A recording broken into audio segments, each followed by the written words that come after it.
There's a secret that the most successful people will never tell you, not because they're protecting you, but because they're protecting themselves from you. What if I told you that everything you've been taught about success is a carefully constructed lie? That hard work, persistence, and grinding your way to the top is just a story sold to keep you exactly where you are? The truth is far more disturbing and far more powerful. Right now, as you listen to this, there are people who seem to effortlessly attract opportunities, wealth, and influence while you struggle for scraps. They appear to live charmed lives, as if the universe conspires in their favor. You've been told it's luck, privilege, or talent. You've been told wrong. These individuals have tapped into something ancient, something that operates beneath the surface of conscious awareness, pulling invisible strings that control human behavior. They understand the dark psychology of effortless success, and they use it without mercy. The first principle they know is this: perception is reality, and reality is negotiable. While you're focused on changing your circumstances, they're focused on changing how others perceive those circumstances. They don't just succeed, they make others believe their success was inevitable. Consider this carefully. Have you ever noticed how certain people seem to be in the right place at the right time, repeatedly? How they stumble into opportunities that you would kill for? This isn't coincidence, it's orchestration. They've learned to weaponize something called the halo effect. When people perceive you as successful, they unconsciously attribute other positive qualities to you: intelligence, competence, trustworthiness. These perceptions become self-fulfilling prophecies that open doors before you even knock. But here's where it gets truly sinister. They create this perception before they've earned it. They understand that society rewards those who appear valuable, not those who are valuable. So they manufacture the appearance first, knowing the substance will follow. You see this in how they speak. They never ask for permission. They announce decisions. They don't seek approval. They assume authority. Their language patterns are designed to bypass your logical mind and speak directly to your subconscious. When they say we should consider this opportunity, your brain doesn't hear a suggestion. It hears a directive from someone clearly in charge. Watch how they handle failure. Most people try to hide their mistakes, to present a perfect image. But those who understand true power do something counterintuitive. They strategically reveal their failures, but only the ones that make them more relatable, more human. This calculated vulnerability makes others trust them more deeply, creating an emotional bond that logical arguments cannot break.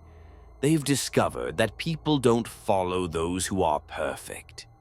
They follow those who are perfectly imperfect in exactly the right ways. The second principle cuts even deeper into human nature. They understand that people are not rational beings who occasionally act emotionally. They are emotional beings who occasionally think rationally. So they never appeal to logic first. They create emotional states that make their desired outcome feel inevitable. This is why they rarely argue or persuade. Instead, they orchestrate experiences. They know that a single powerful emotion will override years of careful reasoning. So they become architects of feeling, designing interactions that leave others changed at a cellular level. Think about the last time someone convinced you to do something against your better judgment. I guarantee they didn't win you over with facts and figures. They made you feel something. fear of missing out, excitement about possibility, the warm glow of being chosen, of being special. This emotional manipulation extends to how they position themselves in social hierarchies. They never compete for status directly. Instead, they redefine the game itself, establishing new criteria for success that they already embody. They don't climb the ladder. They build their own ladder and convince others it's the only one worth climbing. The third principle is perhaps the most ruthless.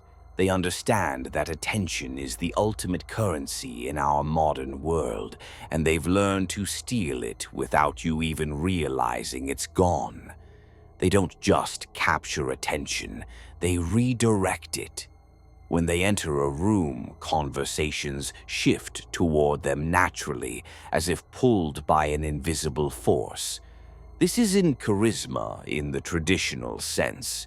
It's something far more calculated. They've studied the patterns of human focus and learned to exploit them. They know that people pay attention to what feels important, not what actually is important. So they become experts at manufacturing importance around themselves and their ideas. They speak in patterns that mirror hypnotic language. Short sentences followed by longer ones, pauses that create anticipation, questions that force your mind to search for answers, making you more receptive to their suggestions. By the time you realize you've been influenced, you're already acting on their ideas as if they were your own. But perhaps the most disturbing aspect of their success is how they handle other people's energy. They've learned to identify those who are naturally generous with their time, resources, and emotional investment. And they position themselves to receive the maximum benefit from this generosity while giving the minimum in return. They become energy vampires with perfect cover stories.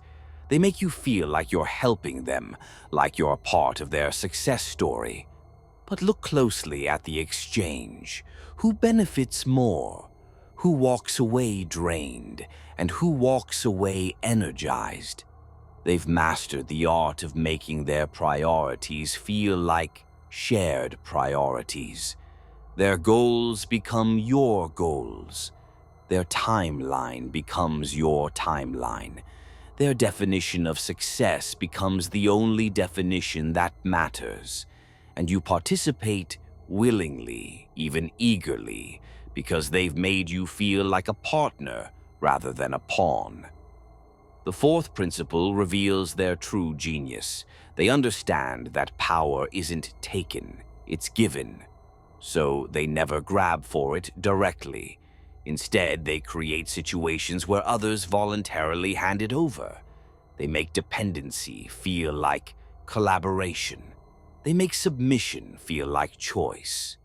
Watch how they delegate. They don't just assign tasks, they assign identity. They make you feel like the kind of person who would naturally want to handle their priorities. They transform their needs into your personality.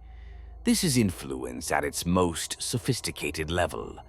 They also know that people crave certainty in an uncertain world, so they become sources of clarity in chaos. When everyone else is confused, they're confident. When others hesitate, they decide. Not because they know more, but because they understand that decisive action, even if imperfect, attracts followers more than perfect analysis. This confidence isn't based on superior knowledge or ability. It's based on superior psychology. They've learned to interpret uncertainty as opportunity, setbacks as redirections, and criticism as confirmation that they're moving in the right direction. This mental framework makes them almost immune to the self-doubt that paralyzes others. The final principle is the most dangerous of all. They've learned to make their success feel effortless to others, while putting in tremendous effort behind the scenes.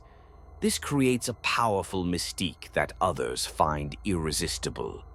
People are drawn to those who make difficult things look easy. But here's the manipulation. By hiding their effort, they make others believe that success should come naturally. This keeps potential competitors from putting in the necessary work because they assume they lack some innate quality that makes success possible. It's a brilliant form of competitive protection disguised as humble confidence. They present themselves as overnight successes with decade-long stories. They talk about their breakthroughs as if they were inevitable, never mentioning the calculated risks, the strategic relationships, the careful positioning that made those breakthroughs possible. This isn't just about success, it's about control. When others believe your success is effortless, they're less likely to reverse engineer your methods. They remain consumers of your success rather than competitors for your position. So, what does this mean for you? You have a choice. You can continue believing in the fairy tale of pure merit and hard work, remaining frustrated as others seem to glide past you. Or you can accept the uncomfortable truth that success is a psychological game with specific rules. The question isn't whether these methods are moral or immoral. The question is whether you'll use them before someone uses them on you. Because right now, someone is reading these same principles and planning to apply them to your life, your resources, your energy. The dark psychology of effortless success isn't just about getting what you want. It's about understanding the invisible forces that shape every human interaction. And once you see them, you can never unsee them. The only question is what you'll do with this knowledge. The game is already being played. The only choice you have is whether you'll be a player or a piece.